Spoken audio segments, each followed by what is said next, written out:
Hello everyone. Today I have a special guest, star point guard of Galatasaray, Otis Livingston here with me. Otis, welcome and how are you today? How you doing? I'm doing good, man. Thank you for having me on. I'm ready to have some fun with the questions and everything. So let's get started. Thanks a lot. Otis, let me start with your father. Your father is the sports director at CBS, right? Yeah, sportscasters, but yep, all of that. Yep. Yeah, I read many of your interviews before speaking with you. When you were asked about your idol as a basketball player, you answer like my father. Yeah. And when you were asked who you would like to be in real life, you also answer like your father. Yes, many people have a great relationship with their father, but it seems that your bond is much stronger. How did that come to be? Yeah, yo. Well, he played a big part of my life, since the day I was born. He was teaching me things like about basketball, about life, and mostly I would say teaching me by his actions, and just the way he lived his life, what he did, like how serious he took things, but also like he's like a comedian. He's funny too. He has that side of him as well. So just seeing him, you know, um, behave like that, that's something that I wanted to be, like serious and also funny too, and knowing when to be when, and also seeing him when he's out being a professional in his field and how he interacts with other people, when they come up to talk to him or if they want to take pictures with him or if they recognize him on TV. I saw how he handled that. And, that's something that I took from him as well. And, just he's just a good example of someone that I would want to be similar to. And of course, I'm my own person. So, I'm not going to be exactly like him. There's things that I want to do differently than how he did it. But I think that's a natural, part of life. Yeah. Uh, but it's after George Mason University, the MBA wasn't your top priority. You said in one of your interview, your main priority was to start your professional career as soon as possible, actually. Denmark and Macedonia are not countries known for basketball culture. And how did these opportunities come about? I mean, did you not receive offers from countries with a higher basketball culture, or did you just not to wait? Yeah. Well, I mean, I did wait. It's just Denmark was really the only. The team from Denmark, Horsens, was the only team that really offered me a contract after my senior year. So I was gonna go there regardless. It wasn't any like other options. So I'm thankful for Horsens for offering me and thinking enough of me to offer me a contract. So you got to start somewhere. And that's where my path led me. In life, it led me to Denmark and then Macedonia after that. So, like you said, it's like smaller countries as far as like basketball culture and what it's known for, and but that was necessary for me, to go to those countries and to develop myself. Now, in your season, I mean, last season in Germany, when I look on your games, I realized that Würzburg had an unusual system. Around approximately 15 of your team score came from isolations, and this rate doubled that of the next team. There wasn't a similar rate in Europe generally. I mean, in other major European leagues either. Did this system help you stand out? Yeah, I think so. Coach Sasha, Filipovsky, he that's what he likes to do. He always has 2 to 3 guards that are able to create off the dribble. And it's not really always to score, but just to kind of put pressure on the defense and to maybe draw attention from your other teammates, and then you can kick out and pass. So it's not always to score, but it's just an option, for people to be creative. And but he's also structured too, though. We had a lot of set plays, and we were good in the half court as far as running our sets and executing our sets. it was just like the last 8 seconds. If we didn't have anything or if there was a mismatch, then we tried to exploit that as well. So he wasn't just a coach that was just like a free for all. It was very structured. It was very structured for sure, and I learned a lot playing for him and playing with Wurzburg last season, and thankful for that time. Yeah. Is that one of your reasons to come Galatasaray? Because Galatasaray wanted to create like this and three guards on the court and executing the switches, mismatches. What do you think? Yeah, talking with the coach, that's something that we talked about. I asked him how he wanted for me to play here, how he could see me fitting into the system. And that's what he kind of talked about was a lot of like pick and rolls, isolations, similar system to Wurzburg. So it was very attractive, and I know him and the rest of the coaches watched a lot of film on me, so they know my game. They know my strengths, my weaknesses, and they're able to help me develop and to continue to get better as a player. Yeah, and Sasha Filipovsky said that you would come to practice an hour early and take 1,000 shots, becoming a scoring leader with a 45% shooting percentage is incredible. I mean, three-point percentage. Hard work paid off, I guess, right? Yeah, for sure. Yeah, Wurzburg had a lot of things available to me to help me and to help my game. They had a shooting machine, so I was able to get a lot of stuff in a short amount of time, without a rebounder. I could just go into the gym by myself and shoot on that. And just getting a lot of repetitions. It got to the point where shooting and just scoring just felt so natural because I was shooting so much. It felt like breathing after a while. You do something so much, it just becomes so natural. So, like I said, shout out to Wurzburg. They had a lot of things available to me. Coaches, film. I could watch film and with them, and they could point things out to me. Just about offense and scoring and what to look for. So it was they made my job easy. It was just my job was just to put the work in. That's it. Yeah. Let's move on to Galatasaray. You actually agreed with them before the official announcement came, but you had an opt-out clause until July 2nd. Were you waiting to see if a EuroLeague opportunity might come up? Yeah, I was waiting. But I wasn't caught up in it. I know that EuroLeague teams, have their timeline and guys that they look at, and I ended my season with the injury too, so I knew that might like hurt my chances as far as a EuroLeague team. But I was thankful that Gala, after I got hurt, they still was like positive about me and they remained solid throughout that process as well. So I was happy with Galatasaray. Like I wasn't upset or anything that a EuroLeague team didn't. I was more than happy, So I'm thankful to be here, thankful for the coaches and the club. So yeah. Otis, once you set that pressure, this is what you want as a basketball player. Recently, Yakup Sekizkök stated that Otis should be aware of his responsibility. Given your previous statement, did this comment have a positive impact on you? Wait, what did coach say? Say it again. What was the quote? Otis should be aware of his responsibility. Yeah. I think it's good.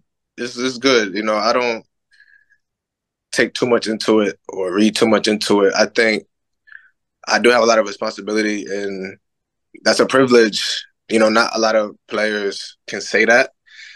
With their role on a team, and I'm thankful for the responsibility, especially for a big club like this.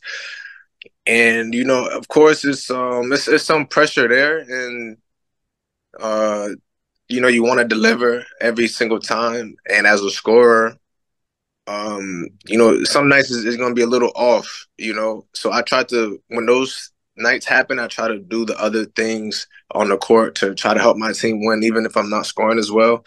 And then there's going to be nights where I'm scoring the ball really well, you know, and that's just the way basketball is. That's the way life is. You know, you want to be perfect and you want to always succeed in the way that you want to, but sometimes it doesn't Yeah. work that. And but you know, coach has a lot of trust in me, you know, and he has a lot of faith and he puts a lot on me, you know, so that's a privilege. Yeah, he didn't say like a negative way, because Yeah. he knows that you're a big time player, so that's why I think it's Oh like that. yeah, yeah, for sure. Yeah, I don't like I said, he puts a lot of faith and trust in me, and you know, it's my job to put the work in and try to deliver every game. So Yeah. that pressure on myself too. Otis, what do you think about the Basketball Champions League overall? The coach says we can make the Final Four. Do you think so too? I think so too. I think that's very possible. You know, that's a little while, a little ways away. You know, that's going to be like in the springtime, April, May. You know, it's November right now, so we have a little bit of ways to go to get there, and I think we just need to keep improving. You know, game by game. Champions League is a good league with a lot of good teams and good players, so it's challenging, it's tough. But I think we have the team and the club and the support to go very far in the league, and we have to take it one game at a time. And the next game is the most important game, you know, and which is Ever Nuremberg, and then after that we play Vector, you know. So we have two more games in this group, and we're gonna try to win two games. So and then after that we'll see, but it's step by step, you know, stage by stage. Otis, European countries naturalize American players in the guard position for their national team. Lorenzo Brown, Spain, Shane Larkin, in Turkey. Have you received such an offer? If so, how would you respond? I've never received an offer like that, but I mean, I think that'll be a good, you know, thing. To play on like a national stage, you know, is good. I mean, of course, I would love to represent USA, which is where I'm from, but you know, the talent level there is crazy. So, and I'm a realistic person, you know, so but no, I think that'll be a good thing if it ever came up. You know, I think it'll be fun. You know, like I said, to play on a world stage and to play against different countries. I think that'll be cool. Yeah. Let's talk about things off the court. In an interview with German Basketball League, uh, you mentioned that Kajus as one of your five essentials. You Yeah, remember that? I got those over there right now. Hmm. Okay. Just a second. I just sending you a picture, and Okay. I just did Otis. Yeah, yeah, yeah. Uh, I like Kaju's too, though unfortunately that brand isn't available in Turkey. But in that video, you look at Kaju's the way someone might look at their boyfriend or girlfriend. Do you love Kaju's that much? It's nah, nah, cashews. I don't know. Cashews is good to me. I think it was a funny time because right before the media day, like probably like a week or two before, I really started eating a lot of them, and I was like, yo, I never ate them a lot before then, you know. But I just saw them in the store one day. I was like, I'm gonna just try it, and then I was like, it was really good, and I was infatuated with cashews, and I still am. I got some over there that I've been snacking on too. But yeah, it's a good snack, healthy for you, you know. So yeah, everything Uh, good. But you are going to Germany next week, so you can have it and bring it to Turkey, I guess. I mean that brand, right? Yeah, yeah, for sure. I'll try to get you some, you know. For Yeah. sure. Um, after starting your professional career, I saw that you had an interest in cooking. How Yeah. did you find Turkish cuisine so far? Turkish cuisine is interesting because like I haven't had it a lot, you know. Like, it's a lot of restaurants around where I'm at, so I kind of just eat a lot of restaurants. I never really ordered anything like Turkish, I would say the only thing Turkish I would say that I had was like baklava, and I think it's a little too sweet for me, Yeah, yeah, me too. you know. So, but other traditional Turkish meals, I can't say that I've had it yet, but I'll try to eat some, you know, of course. So you're cooking yourself, I mean? Yeah, I'll cook. Yeah, you know, I got some Yeah, all the time? Yeah, but I mean, in restaurant, yeah. Do yeah you? restaurants, but like if I'm at the crib, you know, if I'm at home, then I'll cook, you know, vegetables, rice, some, like a protein or something, and call it a day. Smooth. Yeah. Yeah, Otis, you once said that I hope one day I can grow my beard like James Harden's, but you also keep shaving it, man. When will we see bearded Otis Livingston? The thing is, like, I I kind of told myself, like I'm not gonna touch my face with a razor for the rest of the season. So we'll see how it Oh, looks. okay. Starting from this season, right? Yeah, so December, January, February, March, April, May, June, seven more months. So we'll see how it looks then. You know, Yeah. my mom don't like it though. She wants me to shave it and keep it Must like loves clean face, yeah. I know, but I'm like, mom, like this is my stilo. You know, like this is me. You also have a YouTube channel, Otis. Why did you start it and why did you stop uploading videos? Yeah, so when did I started? Probably 2020, 2000 before 2000, like 19, I would say. And then I haven't posted probably since like 5 COVID. years. Yeah, 5 years. So like, so like, you know, in life, you grow and you learn certain things and you come across certain knowledge and a certain understanding, you know, and that's the best way that I can describe what happened, you know, with that channel and with me. I just started to see things in a different way, so it didn't make sense for me to post anymore on the channel, but just to kind of go deeper into the other things that I was into, and yeah. Yeah. Otis, I know that you're a big Harry Potter fan, so I'm gonna ask 3 questions to you. Okay. Ready? Yeah, I'm ready. I'm ready. Okay. Which house would the Sorting Hat put you in and why? Hogwarts. I mean Hogwarts. Gryffindor. Yeah. Gryffindor because I feel like I don't know my character aligns with that house. You know, bravery, courage, leadership. You know, all of that good stuff. So I'll definitely be Gryffindor for sure. Yeah, everybody said the same answer, I think, right? For sure, I Gryffindor. would say the same. Yeah, that's the. I mean, that's the best house. I mean, I wouldn't be Slytherin, Ravenclaw, no, Hufflepuff, no, Gryffindor, guaranteed. Yeah. The second one, which one of the Deadly Hallows would you like to own and use?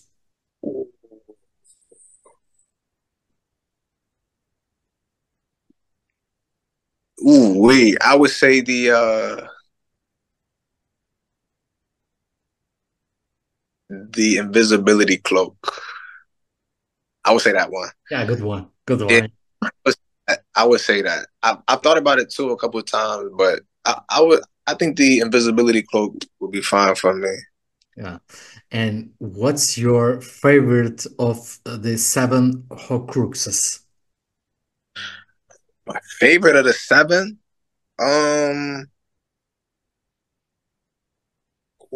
my favorite. I would say. I think the book to me was interesting in the Chamber of Secrets. Riddle's Diary?